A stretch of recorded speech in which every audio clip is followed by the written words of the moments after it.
시편 132편 주님 계신 곳에 참된 만족과 구원이 있습니다.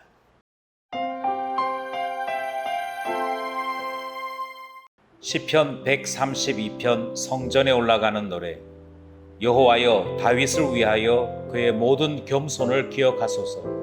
그가 여호와께 맹세하며 야곱의 전능자에게 서원하기를, 내가 내 장막집에 들어가지 아니하며 내 침상에 오르지 아니하고 내 눈으로 잠들게 하지 아니하며 내 눈꺼풀로 졸게 하지 아니하기를, 여호와의 처소 곧 야곱의 전능자의 성막을 발견하기까지 하리라 하였나이다. 우리가 그것이 에브라다에 있다 함을 들었더니 나무 밭에서 찾았도다. 우리가 그의 계신 곳으로 들어가서 그의 발등상 앞에서 엎드려 예배하리로다. 여호와여, 일어나사 주의 권능의 계와 함께 평안한 곳으로 들어가소서. 주의 제사장들은 의의 옷을 입고 주의 성도들은 즐거이 외칠지어다. 주의 종 다윗을 위하여 주의 기름 부음 받은 자의 얼굴을 외면하지 마옵소서. 여호와께서 다윗에게 성실히 맹세하셨으니 변하지 아니하실지라 이르시기를, 내 몸의 소생을 내 왕위에 둘지라. 내 자손이 내 언약과 그들에게 교훈하는 내 증거를 지킬진대 그들의 후손도 영원히 내 왕위에 앉으리라 하셨도다. 여호와께서 시온을 택하시고 자기 거처를 삼고자 하여 이르시기를, 이는 내가 영원히 쉴 곳이라. 내가 여기 거주할 것은 이를 원하였음이로다. 내가 이 성의 식료품에 풍족히 복을 주고 떡으로 그 빈민을 만족하게 하리로다. 내가 그 제사장들에게 구원을 옷 입히리니 그 성도들은 즐거이 외치리로다. 내가 거기서 다윗에게 뿔이 나게 할 것이라. 내가 내 기름 부음 받은 자를 위하여 등을 준비하였도다. 내가 그의 원수에게는 수치를 옷 입히고 그에게는 왕관이 빛나게 하리라 하셨도다. 아멘. 시편 132편 전체를 이야기할 때 두 가지 특징으로 말씀드릴 수 있겠습니다. 그 첫 번째 특징은 시편 132편은 팔방미인이다, 이렇게 말씀드릴 수 있겠습니다. 보통 시를 구분할 때 왕에 대한 말씀이 주로 등장을 하면 제왕시로 분류합니다. 탄원시도 있고요. 또 시온에 대한 이야기가 등장하면 시온 시편이라 그렇게 분류하기도 합니다. 여러 가지 다양한 분류법이 있는데 이 132편은 모든 부분에 다 해당이 되어집니다. 그러니까 다윗의 이야기와 그의 후손에 대한 이야기가 등장하니 제왕시로도 분류할 수 있습니다. 또 이 시편에는 기도가 등장을 하니 기도 시편으로도 분류할 수 있습니다. 시온 이야기가 등장을 합니다. 그래서 시온 시편으로도 분류할 수 있습니다. 뿐만 아니라 여기에는 가정에 대한 이야기, 여러 다양한 강구의 제목들까지 등장을 하면서 성전에 대한 이야기까지 포함되어져 있는 다양한 면이 이 안에는 포함되어져 있다 하는 것이지. 그래서 시편 132편의 첫 번째 특징이 무엇이냐 이렇게 말씀할 때 저는 팔방미인이라고 하는 특징이 있다, 이 말씀을 드리고자 합니다. 시편 132편의 두 번째 특징은 관계의 끝판왕이라고 하는 특징을 가지고 있습니다. 연결이 다 되어 있다 하는 이야기죠. 시편 120편에서부터 계속해서 성전에 올라가는 노래를 배우고 있습니다. 표제어가 성전에 올라가는 노래입니다. 그런데 시편 120편에서부터 우리가 묵상하고 배워왔던 것들, 특별히 큐티 책의 본문을 따라 시편 127편에서부터 묵상을 해왔는데요. 앞에서부터 묵상해왔던 모든 주제들이 시편 132편에 그대로 담겨져 있습니다. 예를 들어서 시편 127편에서는 가정이든 국가든 하나님이 계셔야 복을 받는다 하는 이야기가 있었습니다. 시편 132편에도 같은 표현이 같은 주제가 담겨져 있습니다. 이뿐만 아니라 하나님께서 나를 어떻게 도우시는지 졸지도 주무시지도 않는 분임을 믿는다 하는 노래도 있었거든요. 여기에도 등장을 합니다. 그래서 시편 132편은 앞서 우리가 묵상하고 배워왔던 교훈들이 다 연결되어지는 특징을 가지고 있습니다. 그만큼 시편 132편은 우리가 지금까지 묵상한 말씀의 종합이고 요약이고 그 모든 것을 함께 아우르는 통합성이 있다, 이렇게 말씀드릴 수 있겠습니다. 그러니 시편 132편을 보다 더 꼼꼼하게 묵상할 필요가 있겠지요. 시편 132편을 어떻게 구분할 것인가? 대체로 두 개로 구분하자 하는 것에 대해서는 이견이 없습니다. 문제는 10절을 앞부분에 포함할 것이냐 뒷부분에 포함할 것이냐, 그것에 따라서 이 구분하는 내용이 좀 달라집니다. 대개의 경우는 1절에서부터 10절까지를 강구의 내용으로 구분합니다. 그래서 하나님 앞에 이렇게 기도했었다라고 하는 내용이 되고요. 여기에는 다윗을 예를 들면서 이스라엘 공동체가 기도한 내용이 주 핵심을 이룹니다. 그리고 11절부터 18절 말씀은 그 기도에 대한 하나님의 응답으로 분류되어집니다. 시편 132편을 둘로 구분할 때 1절로부터 10절, 11절에서부터 18절로 구분하여 살펴본다 하는 사실을 기억하시고 본문 안으로 들어가실 때 도움이 될 것이라 생각합니다. 이제 본문 안으로 들어가겠습니다. 시편 132편의 첫 번째 부분은 1절로부터 10절 말씀입니다. 이 1절로부터 10절 말씀을 다시 두 개로 나누면 1절에서부터 5절까지가 첫 부분을 이룹니다.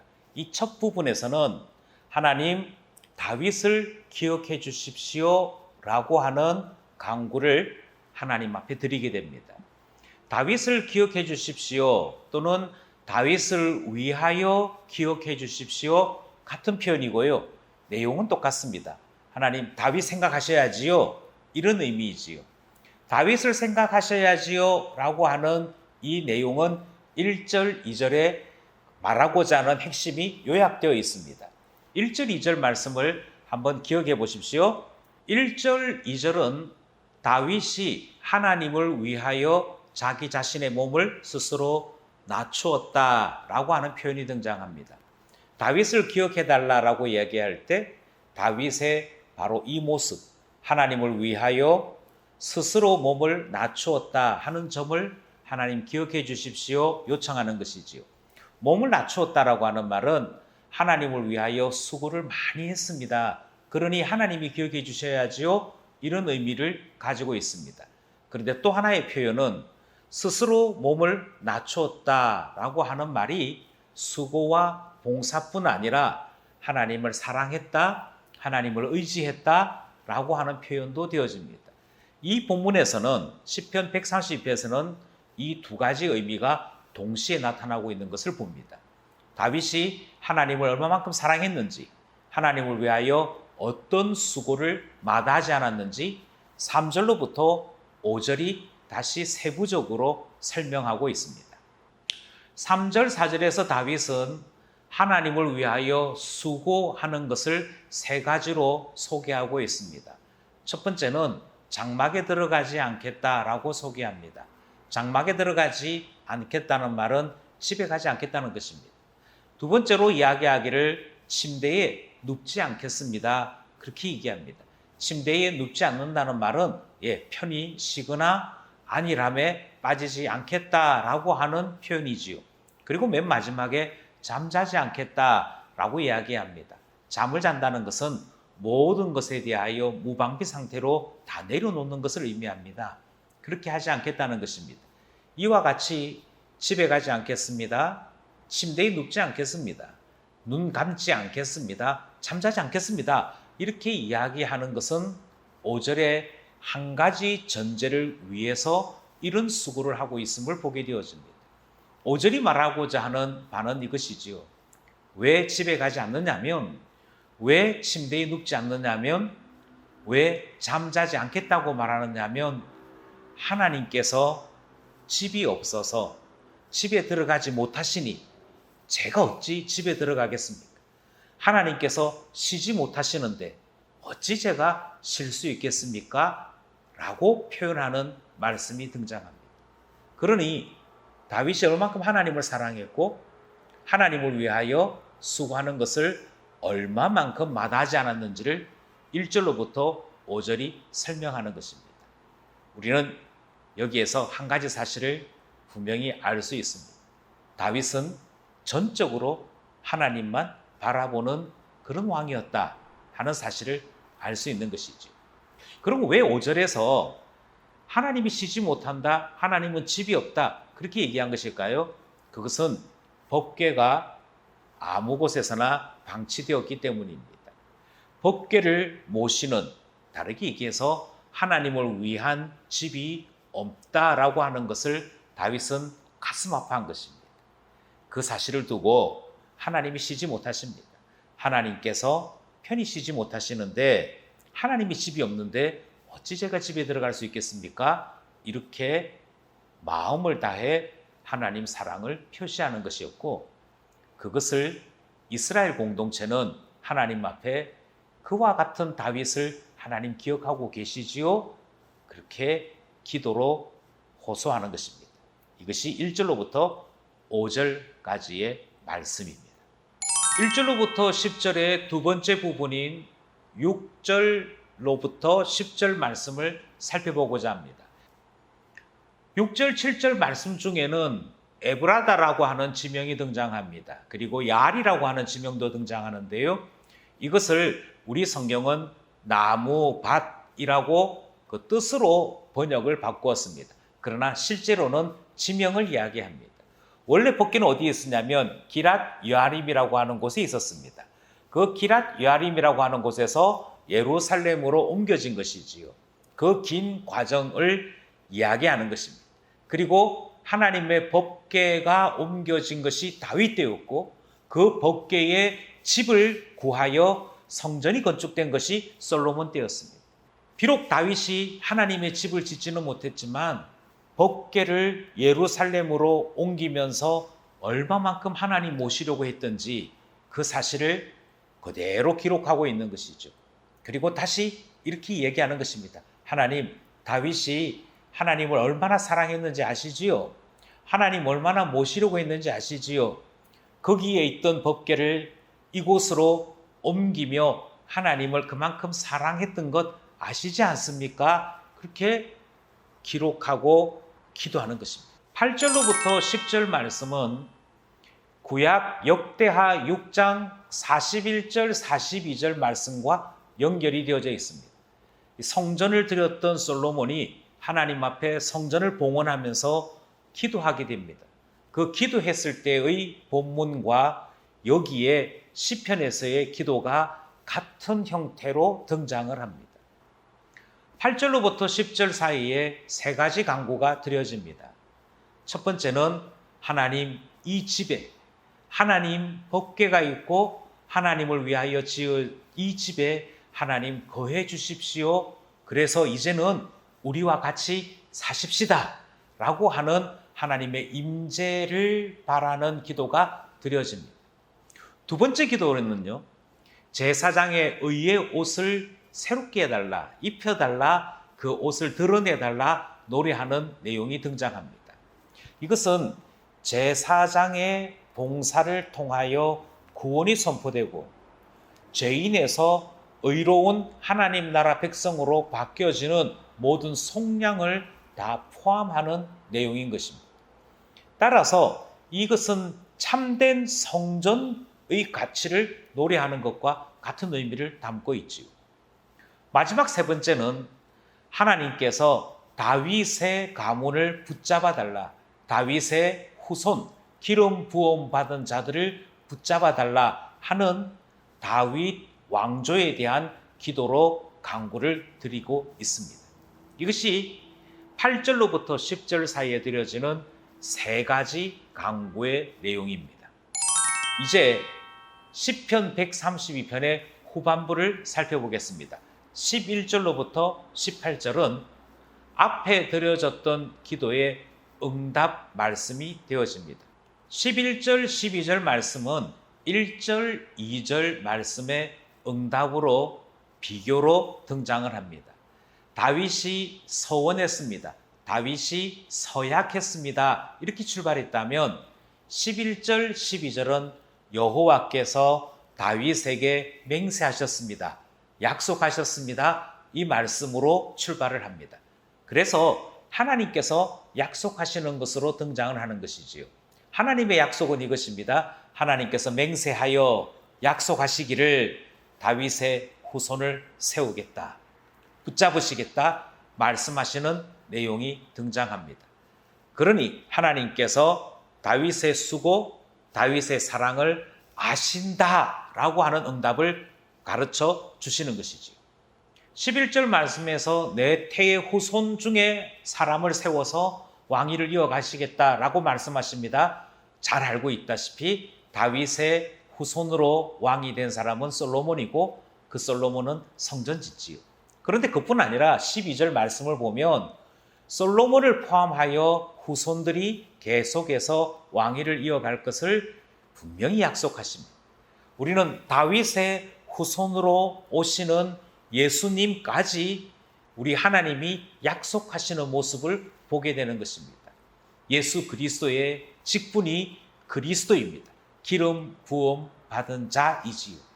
지금 11절, 12절은 다윗의 그 사랑, 다윗의 그 수고를 기억하사 다윗의 후손 가운데 하나님께서 영원한 왕을 보내실 것을 약속하시는 말씀이 되어집니다. 하나님의 응답은 13절로부터 18절 사이에 세 가지 응답의 모습으로 나타납니다. 앞서 8절에서부터 10절 사이에 이스라엘 공동체는 하나님 앞에 세 가지 소원을 아뢰었지요. 하나님 앞에 세 가지 소원을 아뢰일 때 그 첫 번째가 무엇이었냐면 하나님의 집을 만들었습니다. 그러니 하나님의 집에 이곳에 살아주셨으면, 이곳에 거하셨으면 하고 하나님 앞에 기도했던 것을 우리는 살펴보았습니다. 13절, 14절은 바로 그 간구에 대한 응답이지요. 하나님의 응답은 이렇습니다. 하나님께서 이곳에 거하실 것이다, 이 집에 계실 것이다 약속하시는 말씀입니다. 13절 시온을 거처로 삼으시겠다고 말씀하시지요. 14절 하나님께서 그곳에서 쉬신다, 머무신다 라고 말씀하십니다. 우리는 하나님의 이 모습이 임마누엘 하나님의 모습인 것을 잘 알고 있습니다. 뿐만 아니라 요한복음 1장에는 독생자께서 우리 가운데 오셨고 오신 예수님께서 우리가 살고 있는 그곳에, 이곳에 장막집을 치시고 아예 머물러 계신다라고 표현하는 것을 기억합니다. 하나님은 약속을 지키십니다. 예수 그리스도를 통하여 우리 가운데 오셨고 우리 가운데 임재하시는 독생자 하나님의 영광의 약속을 실현시키고 성취하신 것이죠. 15절, 16절의 말씀은 이스라엘 백성들의 두 번째 기도에 대한 응답입니다. 제사장들의 의의 옷, 제사장들로 말미암아 일어나는 하나님 나라의 실현, 그것을 기도했고 하나님은 15절, 16절을 통해서 그것을 이루어 주십니다. 하나님이 복 주시지요. 그런데 하나님의 복이 영육간에 나타납니다. 먼저 하나님께서는 제사장들을 통하여 의의 옷, 구원, 하나님의 즐거움을 선포하시고 성취시켜 주십니다.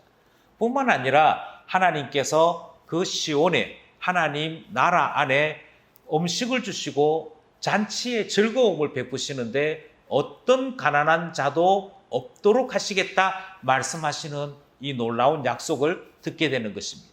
그러니 하나님께서 시온에 복을 주시고 하나님 백성들을 거룩하고 의롭도록 뿐만 아니라 그들의 모든 삶의 형편에서 하나님이 복의 근원 되시는 이 응답을 이미 베푸시고 약속하는 것 듣게 됩니다. 우리는 이 말씀이 실현된 것을 잘 알고 있습니다. 여러분은 이미 왕 같은 제사장이요 그의 거룩한 나라 백성 되어졌습니다. 17절 18절 말씀은 이스라엘 백성의 세 번째 기도에 대한 응답으로 하나님 약속이 등장합니다. 세 번째 간구가 무엇이었냐면 하나님 다윗의 왕위를 지켜주십시오. 다윗 가문을 지켜주십시오. 그 후손들 기름 부음 받은 자들을 붙잡아 주십시오 하는 내용이었습니다. 17절 18절 말씀에서는 하나님께서 다윗과 그의 자손들을 붙잡으실 것을 두 가지 상징으로 약속하십니다. 뿔을 높여주시겠다. 그들의 등불을 붙잡으시겠다. 말씀하시는 내용이 등장합니다. 이 모든 것들은 다 하나님께서 다윗에게 복을 주사, 다윗의 후손들에게 복을 주사 그들의 왕위를 든든하게 지키시겠다라고 말씀하시는 것이고 그들에게 하나님의 영광이 임하도록 역사하실 것을 약속하시는 것입니다. 하나님은 18절에서 왕관을 주시겠다라고 말씀하시는 것인데요. 이것은 다윗의 가문의 승리를 약속하시는 것입니다. 우리는 왜 여기에서 계속해서 다윗의 가문, 다윗의 후손, 다윗의 이야기가 등장하는지를 잘 알고 있습니다. 그것은 사람 왕에 대한 이야기가 아닙니다. 다윗의 후손으로 오셨던 예수 그리스도께서 승리자인 것을 우리가 그토록 기다리던 메시아이시고 구원자이시고 하나님 나라의 본체이시며 실현인 것을 이미 기도했고 실현으로 하나님 약속하신 것을 듣는 것입니다. 이 세 번째는 예수 그리스도를 기다립니다. 우리에게 있는 메시아 기름 부음 받은 자를 기다립니다. 그러니 예수 그리스도를 우리에게 보내어 주십시오 기도했고 하나님은 약속하셨으며 약속대로 예수님 오셔서 하나님 나라 세워진 것입니다. 이 말씀을 들으신 여러분 어떤 내용들이 기억나십니까? 저는 꽤 긴 본문인 시편 132편을 통해서 한 세 가지 정도의 기도 제목을 함께 나누었으면 좋겠습니다. 먼저 우리가 기억하고 기도하기 원하는 것은 다윗은 하나님을 사랑하기를 뜨겁게 했습니다. 그래서 똑같은 기도 제목으로 하나님 앞에 기도하게 되는 것이죠. 주님, 그 거룩한 열망, 그 뜨거운 마음을 저희에게도 주시옵소서. 우리 하나님을 뜨겁게 사랑하는 저희들 될 수 있도록 해주십시오. 다윗처럼 하나님을 위하여 스스로 낮출 수 있는 저희 되게 해주십시오. 기도하는 것입니다. 우리의 영혼에 하나님을 사랑하는 뜨거움이 있기를 위해 기도했으면 좋겠습니다. 두 번째, 오늘 시편 132편을 통해 기도하기 원하는 제목은 제사장이 입은 옷, 제사장이 우리에게 준 기쁨, 바로 구원의 기쁨, 의의 기쁨, 하나님께서 하나님 자녀 삼으시는 그 영적인 즐거움을 달라고 기도했으면 좋겠습니다. 오랫동안 우리는 구원의 기쁨에서 혹시 미지근하지 않았는지 되돌아보고자 예수 그리스도께서 오셔서 우리의 제사장이 되시고 기름 부음 받은 자가 되시고 그로 말미암아 얻게 된 구원은 그 어떤 것으로도 비교할 수 없는 기쁨이요 아름다움입니다. 이것에 대해서 혹시 놓치고 있는 것은 아닌지, 우리의 신앙생활이 밋밋한 것은 아닌지, 특별히 구원의 이 열망을 마음속에서 어느샌가 식어 전도하지도 아니하고 복음을 선포하지도 아니하고 예수 믿는 자로 드러내지도 못하고 살고 있는 것은 아닌지 생각하고자 하는 것입니다. 복음의 열망을 주십시오. 구원의 역사를 풍성히 베풀어 주십시오. 기도하고자 합니다. 마지막으로 우리가 함께 기도하기 원하는 것은 기름 부음 받은 자 예수 그리스도를 아는 기쁨을 달라고 기도했으면 좋겠습니다. 하나님을 깊이 아는 신자 되기를 원하며 하나님 나라를 구하는 우리 되기를 원하여 하나님 앞에 기도하는 것이죠. 예수 그리스도를 아는 자, 참으로 예수 그리스도가 오셔야 합니다. 그렇게 기도했던 구약 성도들처럼 우리도 하나님 앞에 그의 나라와 그의 의를 구하며 예수 그리스도 굳게 붙잡는 우리 되게 해달라고 기도하고자 하는 것입니다. 이 제목 외에도 하나님께서 우리에게 주시는 하나님의 뜨거운 마음을 따라 기도할 것이 있다면 이 시간 함께 기도하면서 오늘도 말씀과 기도로 살아가는 우리 모두 되기를 소원합니다.